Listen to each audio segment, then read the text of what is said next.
Bismillahirrahmanirrahim.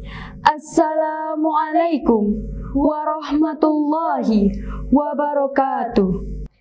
Sirih berlimpah, sirih pinang, sirih dari Pulau Mutiara.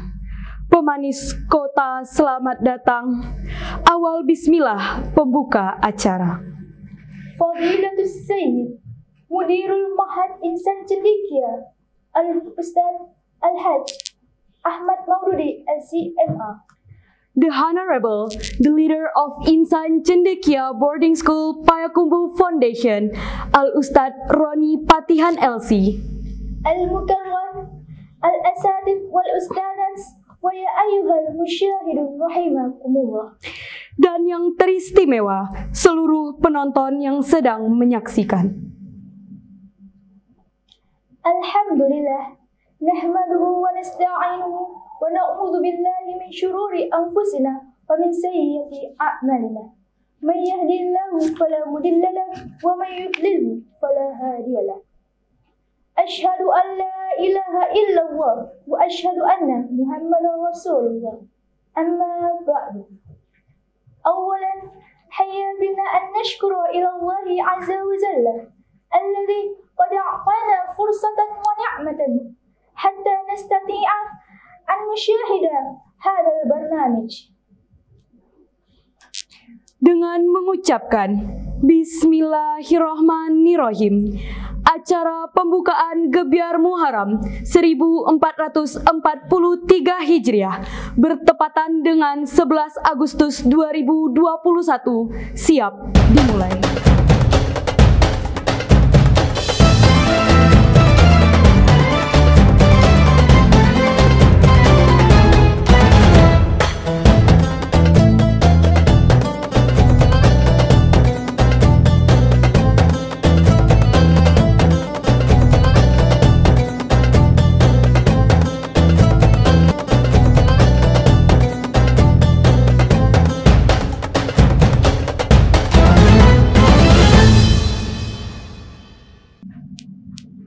Kepekan kuala membeli bingkah, sayang bermula terlupa sudah.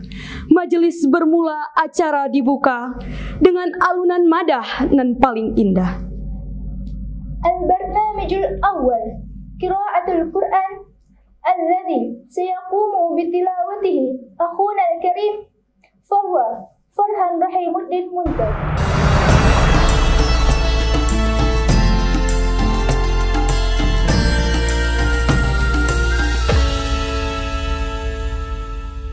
أعوذ بالله من الشيطان الرجيم.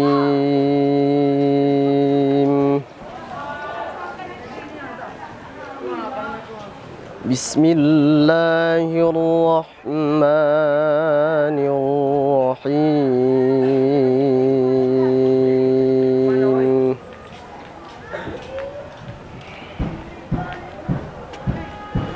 قد كانت آياتي تتلى عليكم فكنتم على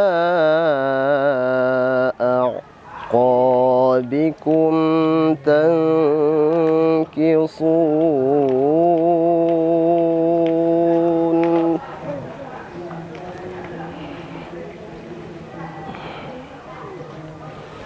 مستكبرين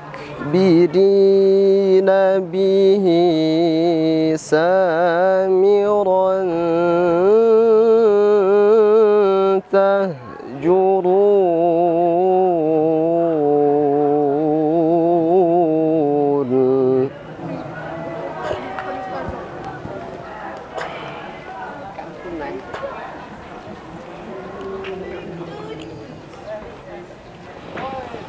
أفلم يدبروا القول أم جاءهم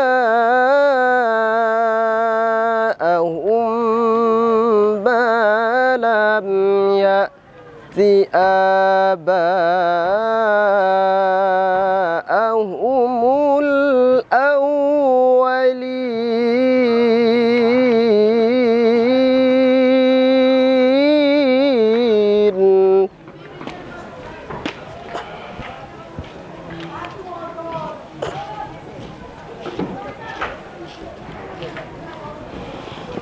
أم لم يعرفوا رسولهم فهم له منكرون أم يقولون به جنة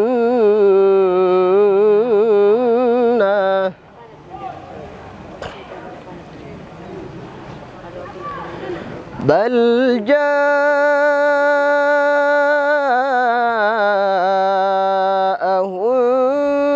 بالحق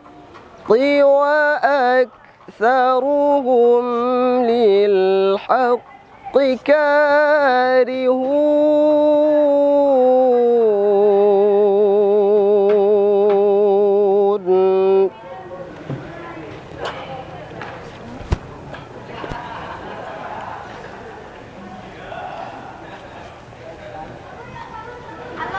ولو اتبع الحق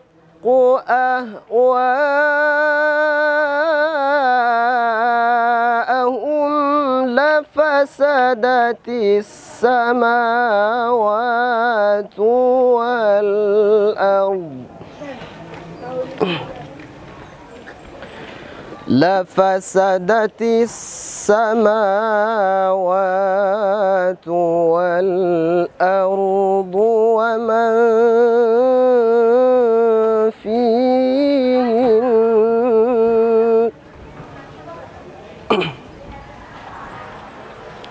بل أتيناهم بذكرهم فهم عن ذكرهم معرضون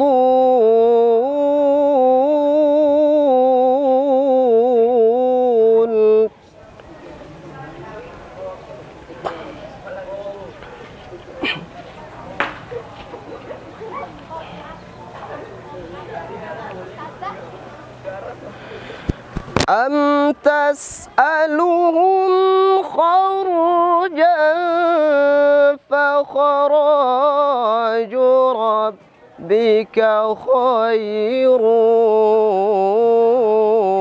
وهو خير الرازقين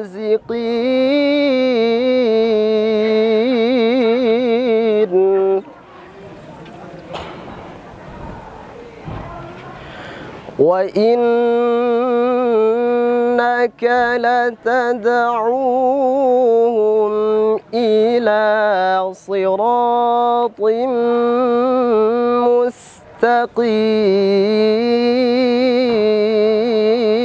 مستقيم إن الذين لا يؤمنون بالآخرة عن الصراط لناكبون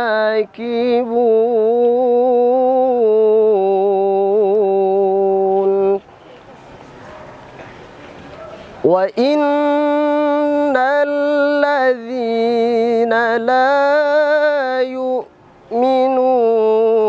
بالآخرة عن الصراط لناكبون صدق الله العظيم.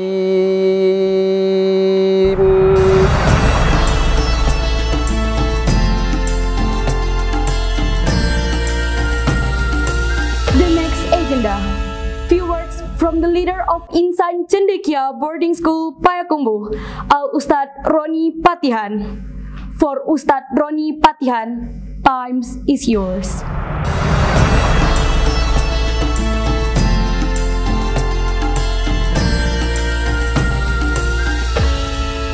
Assalamualaikum warahmatullahi wabarakatuh. Bismillah, walhamdulillah, wassalatu wassalamu ala rasulillah. Para orang tua, santri CBS yang semua dirahmati Allah Subhanahu wa Ta'ala. Hijrahnya Rasulullah SAW seringkali dianggap sebagai momentum perubahan yang luar biasa dan signifikan dari dakwah Islam. Meskipun Rasulullah SAW banyak menghabiskan hari-harinya di kota Mekah, kota kelahirannya, bersama kaumnya, sukunya, dan keluarganya dan para sahabatnya di kota Mekah, namun kita tahu tidak banyak orang yang tertarik dan menyambut seruan dakwah Islam itu. Malah yang terjadi kemudian adalah ancaman, cacian, hinaan, bahkan pembunuhan yang Rasulullah SAW hadapi dan para sahabat di kota Mekah. Lalu ketika perintah hijrah diturunkan, maka menjelmalah atau bersinarlah dakwah Islam itu di kota Madinah Al-Munawwarah, yang berarti kota yang diterangi cahaya, yang awalnya kota itu bernama Yasrib. Rasulullah SAW sendirilah yang mengubah nama kota itu menjadi kota Madinah Al-Munawwarah untuk menandai kota tersebut sebagai pusat keislaman dan dakwah Islam. Karena pentingnya hijrah itu, maka Khalifah Umar bin Khattab radhiyallahu anhu menetapkan peristiwa hijrahnya Rasulullah SAW dari kota Mekah ke kota Madinah sebagai awal penanggalan kalender Islam yang karenanya kemudian disebut dengan tahun Hijriah.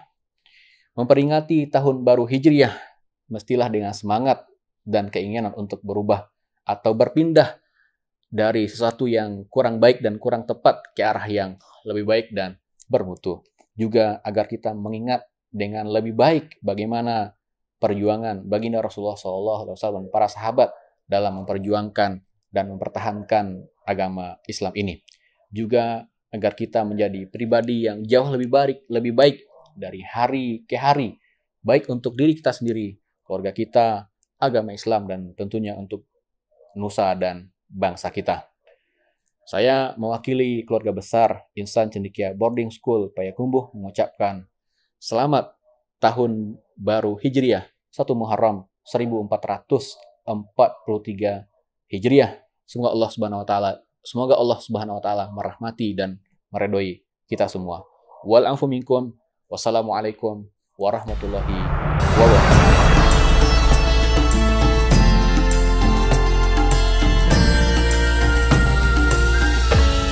Acara selanjutnya, penampilan puisi yang akan ditampilkan oleh Arata Restu Azuri, Najila Mutmainnah, dan Cika Srihana Humairah. Doa. Sehelai daun kering. MH Aini Najib. Jangankan suaraku, ya Aziz, sedangkan firman-Mu pun diabaikan. Jangankan ucapanku, ya Qawi, sedangkan ayat-Mu pun disepelekan.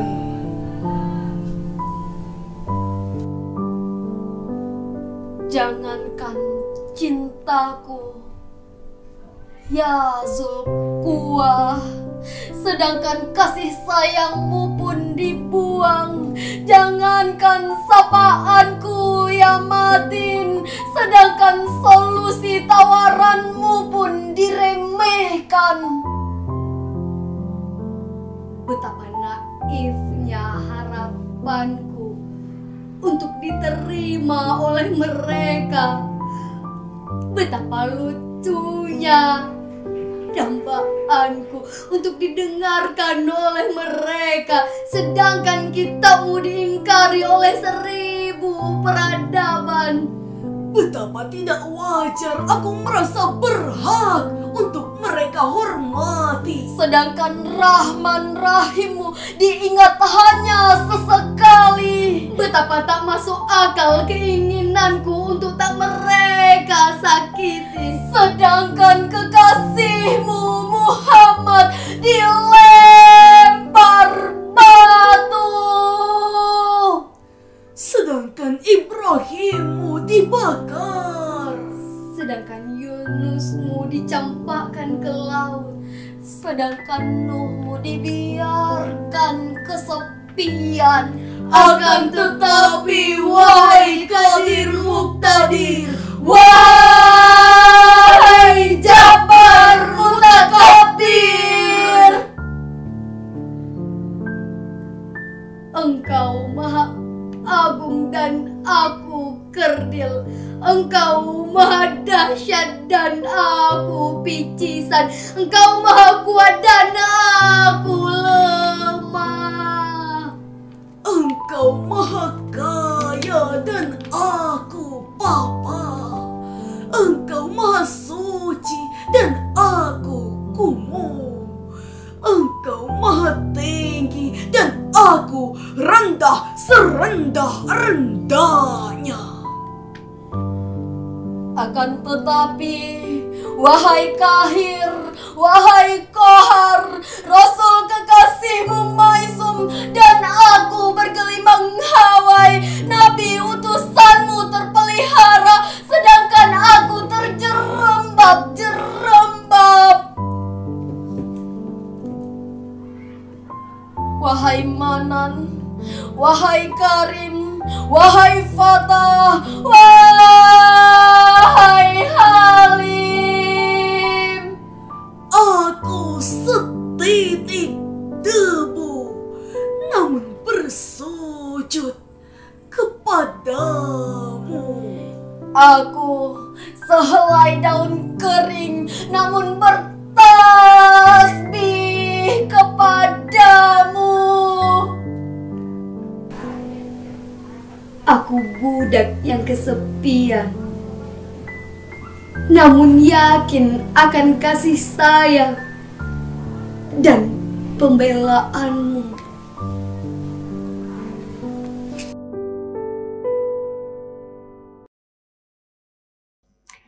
Acara terakhir, tablik akbar yang akan disampaikan oleh Al-Ustadz Okta Feldi Andika LC. Kepada Ustadz, waktu dan tempat disilahkan.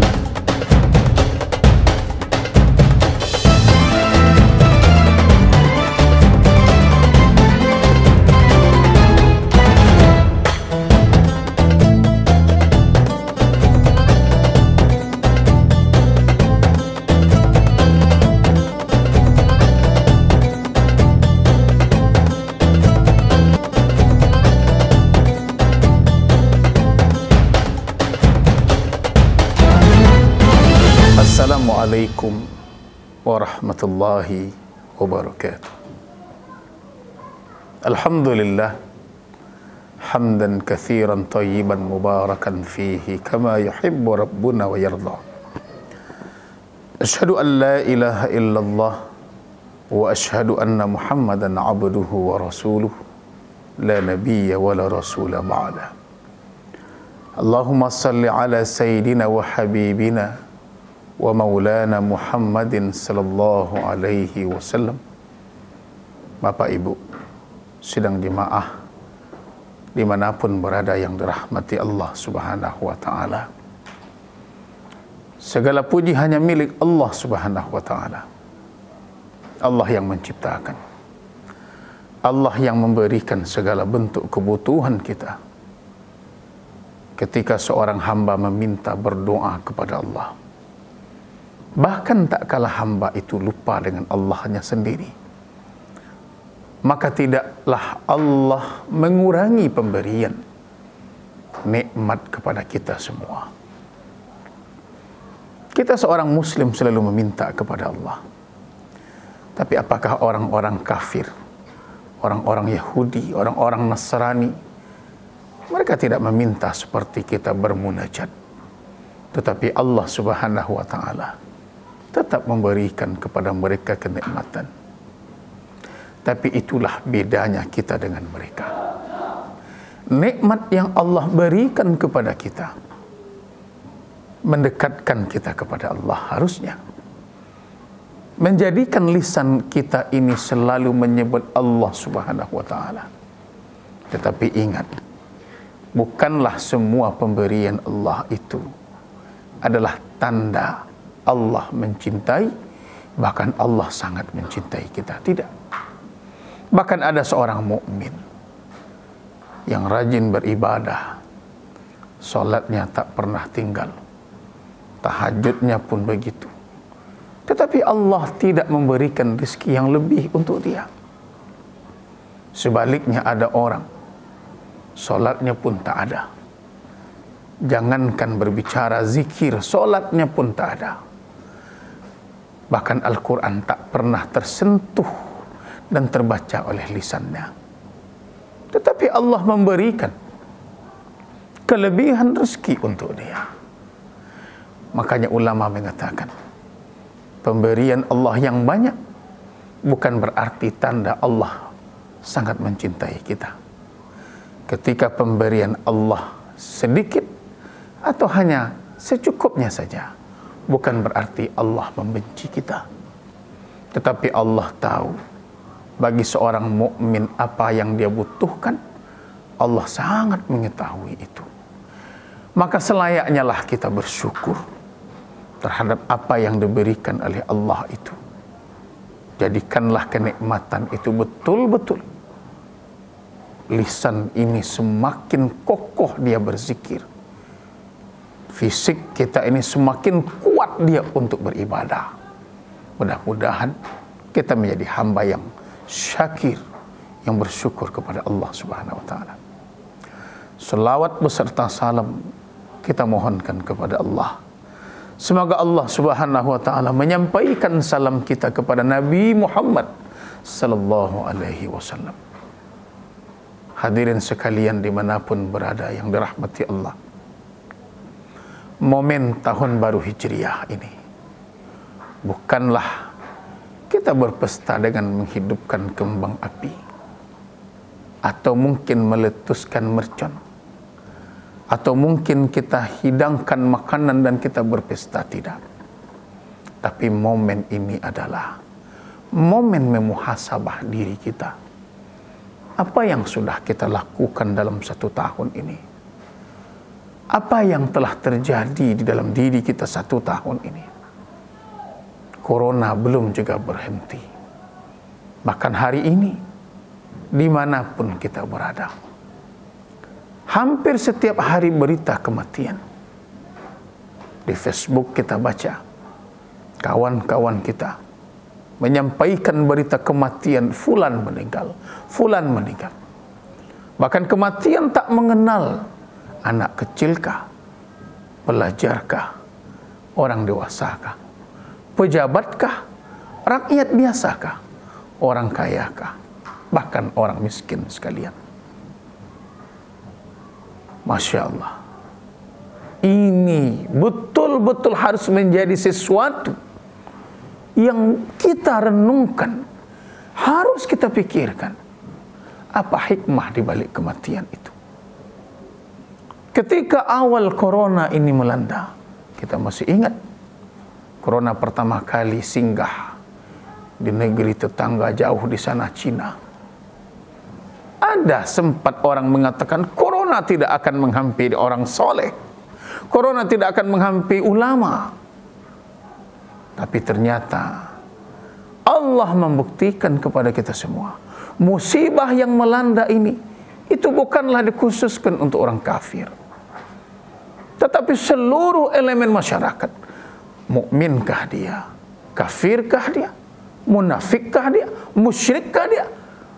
Ketika Allah berkehendak, dia akan melanda siapapun. Virus kecil itu, percaya atau tidak percaya, hari ini dia telah menjadi salah satu sebab kematian yang diizinkan oleh Allah Subhanahu wa taala. Hadirin sekalian yang dirahmati Allah, bagi seorang mukmin, ketika musibah datang melanda, itu adalah ujian datang dari Allah. Tapi ada juga teguran ketika orang itu jauh dari Allah. Tapi ini merupakan azab yang Allah berikan kepada orang-orang kafir, orang-orang musyrik, orang-orang munafik di dunia. Belum lagi nanti bagaimana di akhirat yang telah disediakan oleh Allah untuk mereka. Maka daripada itu, hadirin sekalian para penonton, setahun yang sudah kita lewati, apakah setahun ini telah menjadikan tahun yang mendekatkan kita kepada Allah, atau malah sebaliknya?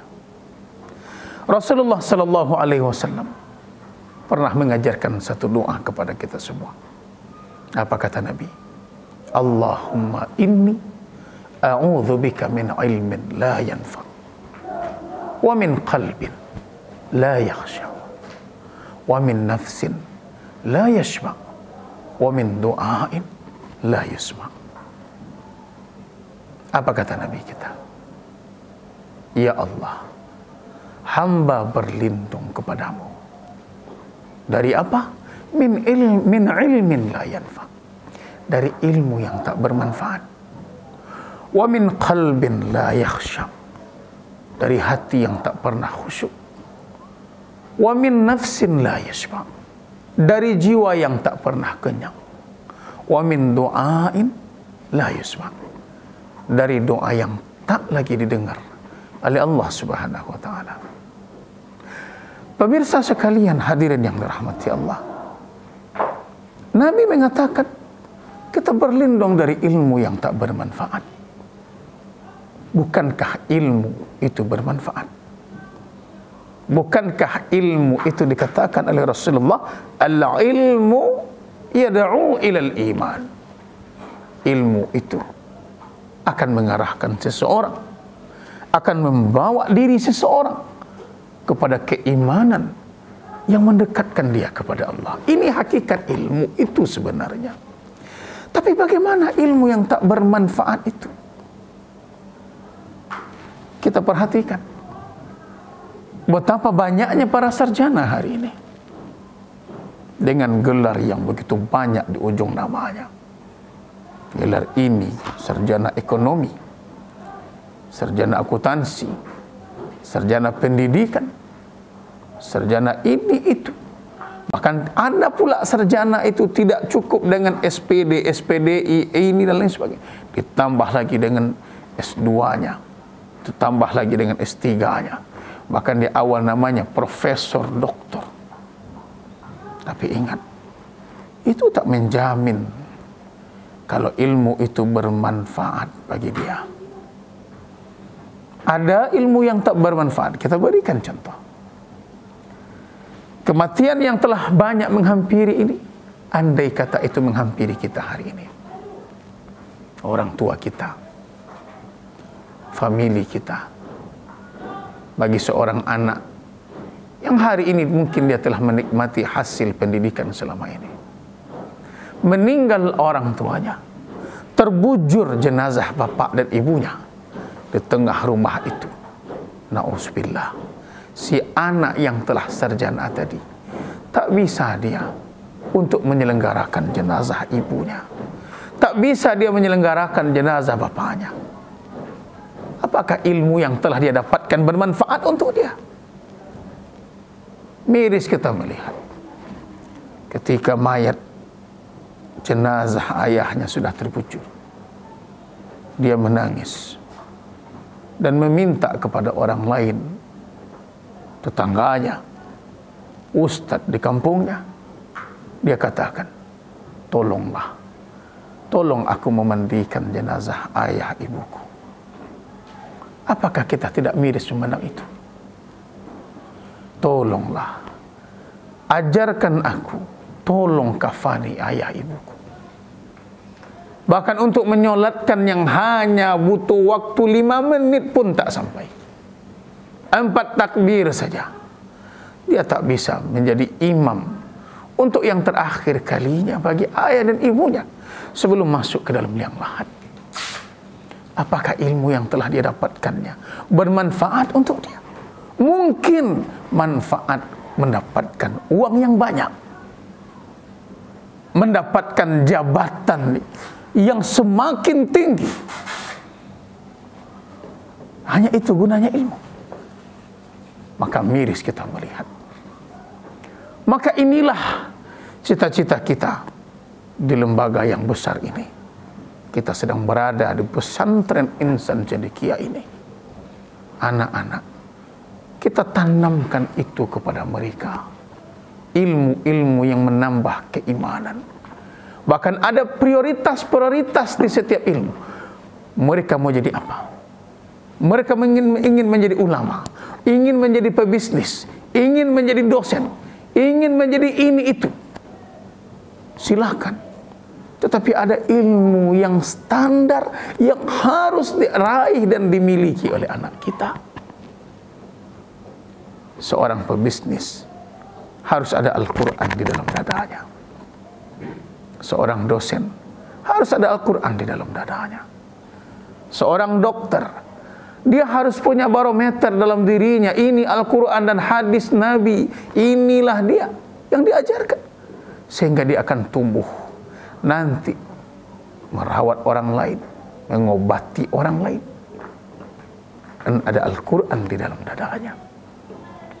Dan kebanggaan para orang tua itu bukan anaknya menjadi sarjana, tetapi kebanggaannya adalah ketika dia sudah terkaku, terbujur, anaknya yang mengafaninya, anaknya yang memandikan dia, bahkan anaknya yang menyolatkan dia, dan anaknya yang memasukkan dia ke dalam liang lahat.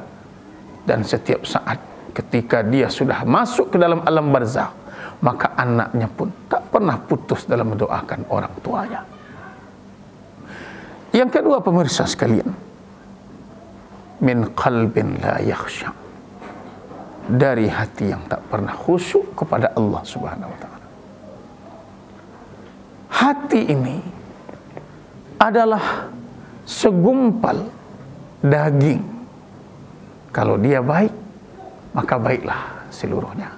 Kalau dia jelek, buruk dia, hitam dia, maka buruklah semuanya. Ketika kita bermaksiat kepada Allah Subhanahu wa ta'ala, kita lakukan dosa, maka sesungguhnya itu, dosa itu, maksiat itu akan membentuk titik hitam di dalam hati kita. Semakin banyak maksiat itu, maka semakin hitamlah hati seseorang itu. Makanya inilah pesannya Imam Malik yang beliau sampaikan kepada Imam Syafi'i. Ketika Imam Syafi'i mengetok pintu Imam Malik pada saat itu, dibukalah oleh pembantu Imam Malik. Apa kata pembantu Imam Malik? Apa yang ingin engkau lakukan, nak? Untuk apa engkau datang ke sini? Imam Syafi'i mengatakan, aku ingin belajar dengan Imam Malik, wahai guru. Masuklah pembantu Imam Malik tadi, dan dia berkata kepada Imam Malik, wahai Imam, ada seorang anak kecil ingin berguru, belajar kepada engkau. Imam Malik mengatakan, berikan dia kitab ini, kitab hadis yang ditulis oleh Imam Malik yang bernama kitab Al-Muwatta. Lalu diberikan oleh pembantu Imam Malik kepada Imam Syafi'i. Nak, sesungguhnya Imam Malik tidak menerima murid kecil sepertimu. Bacalah, pelajari dulu kitab ini, lalu datanglah engkau yang kedua kalinya ke sini nantinya. Apa jawaban Imam Syafi'i? Jawaban yang begitu dahsyat. Wahai guru, aku telah hafal kitab ini. Aku telah hafal hadis di dalam kitab ini. Kaget pembantu Imam Malik, masuk dia ke dalam, dikatakan, wahai Imam, anak itu telah hafal kitab ini. Keluar Imam Malik. Apa kata Imam Malik kepada Imam Syafi'i? Wahai anakku, inni ra'aitu nuran fi qalbik, fala tutfi'uhu bil ma'siyah. Nak, aku melihat ada cahaya di dalam hatimu. Jangan sekali-kali engkau menghilangkan cahaya di dalam hatimu itu dengan maksiat kepada Allah. Nah, ternyata inilah dia.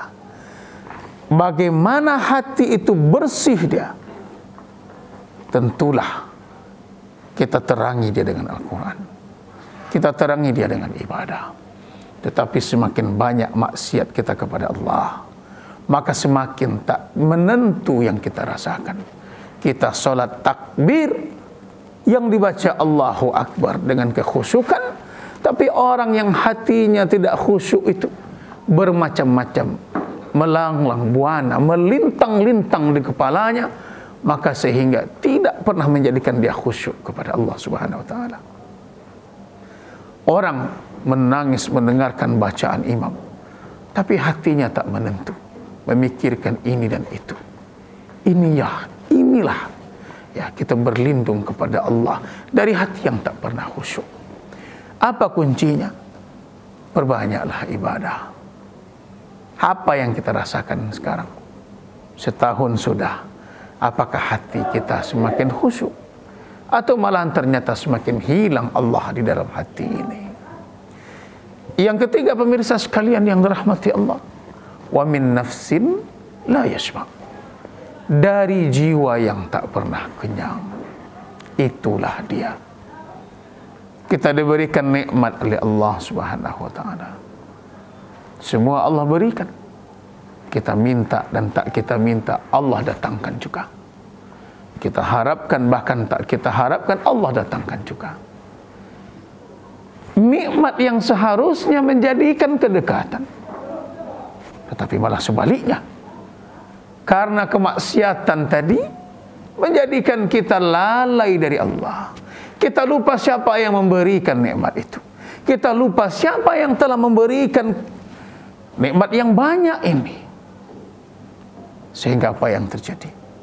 Ketika Allah berikan kita anak, Allah berikan kita harta, kita diberikan rumah yang mewah, kita diberikan mobil yang mungkin sesuai dengan selera kita pada saat itu, ternyata itu tidak memuaskan kita, tidak memberikan kepuasan.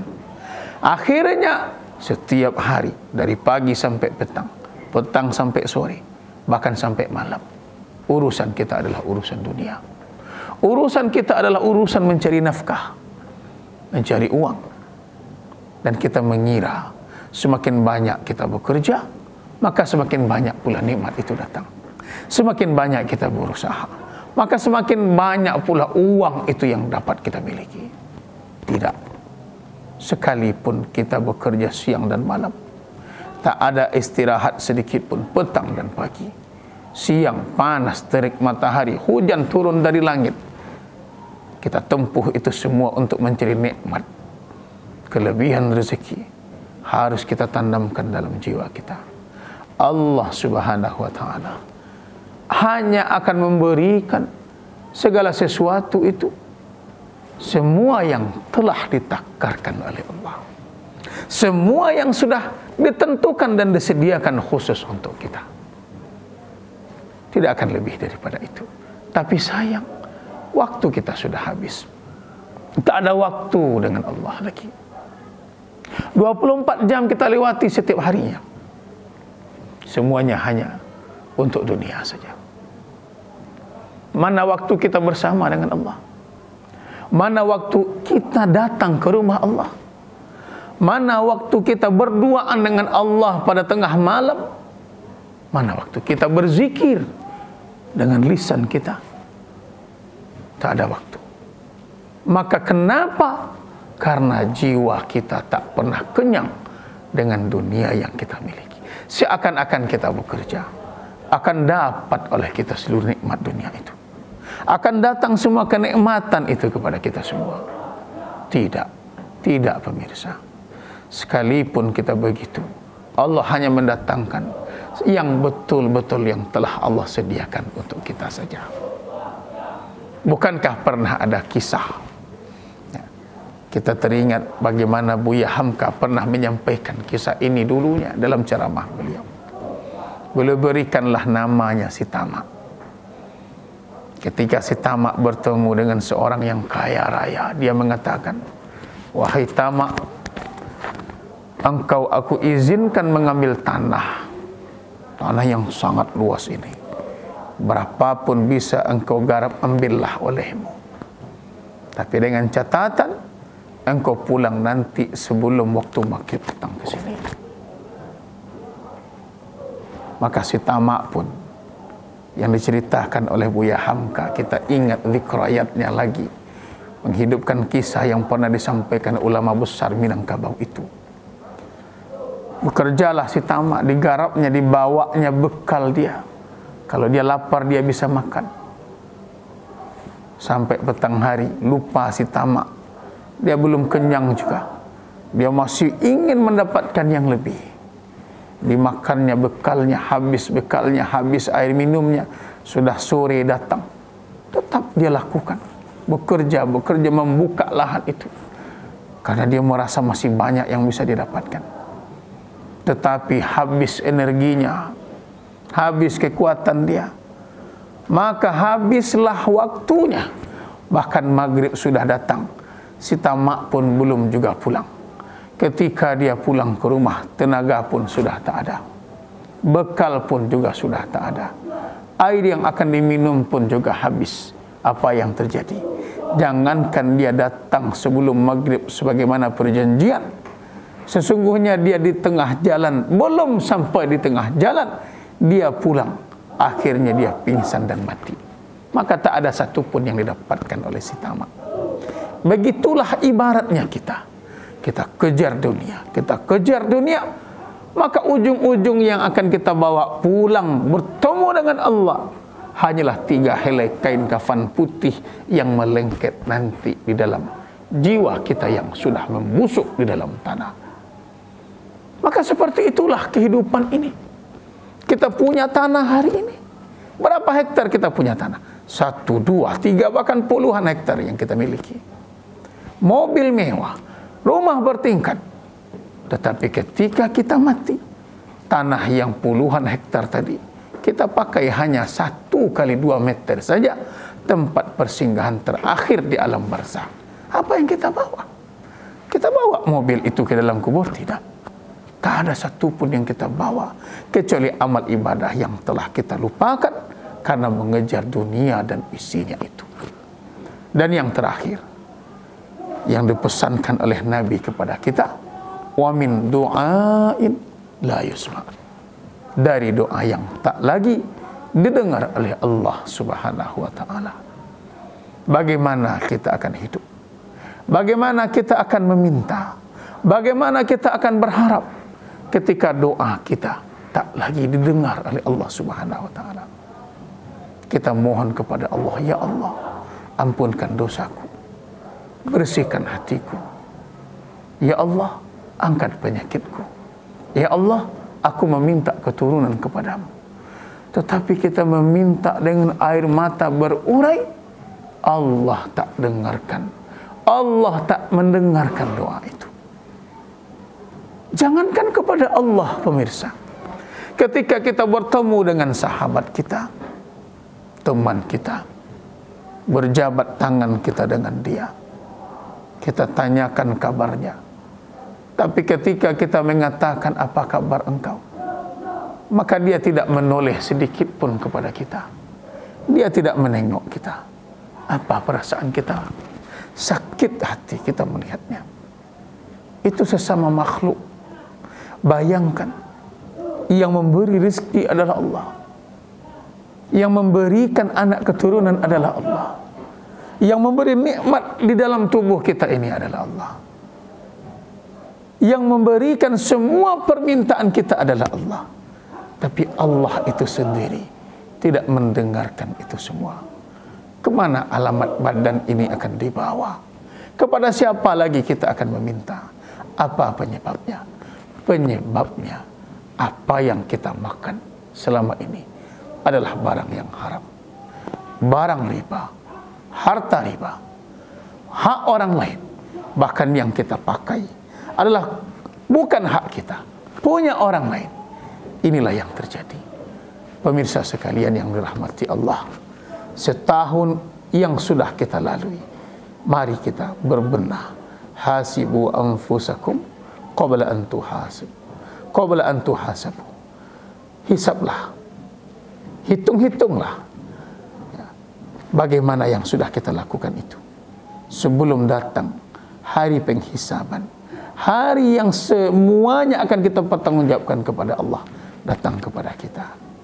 Maka daripada itu pemirsa, semoga setahun yang sudah berlalu ini, andai kata itu mungkin belum mendekatkan kita kepada Allah, maka hari ini kita bermohon, kita meminta kepada Allah, semoga Allah jadikan semua kemaksiatan kita terhapus, kelalaian kita Allah hapus semuanya, dan dijadikan semuanya menjadi kebaikan hanya dengan mengatakan astaghfirullahaladzim, dengan hati yang dalam, penuh keikhlasan, penuh kesadaran, kita beristighfar kepada Allah.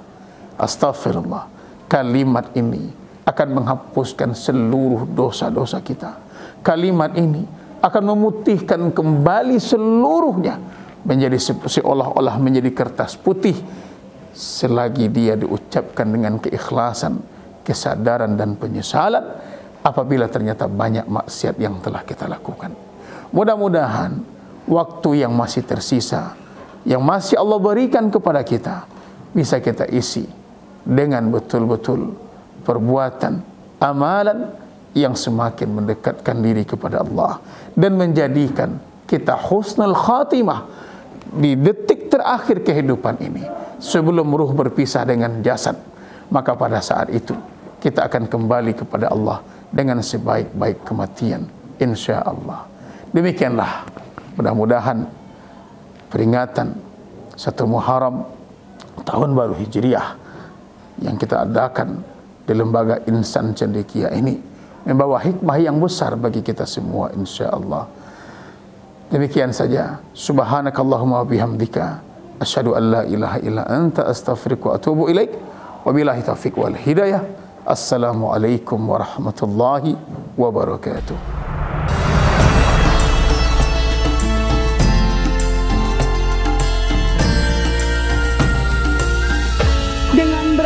Tablik akbar dari Ustadz Oktaveldi Andika, maka berakhirlah acara kita pada hari ini.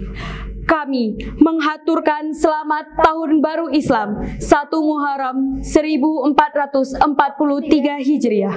Semoga kita senantiasa dapat berhijrah menuju kehidupan dan pengalaman yang lebih baik. Kami selaku pembawa acara pamit undur diri. Akhirul kalam.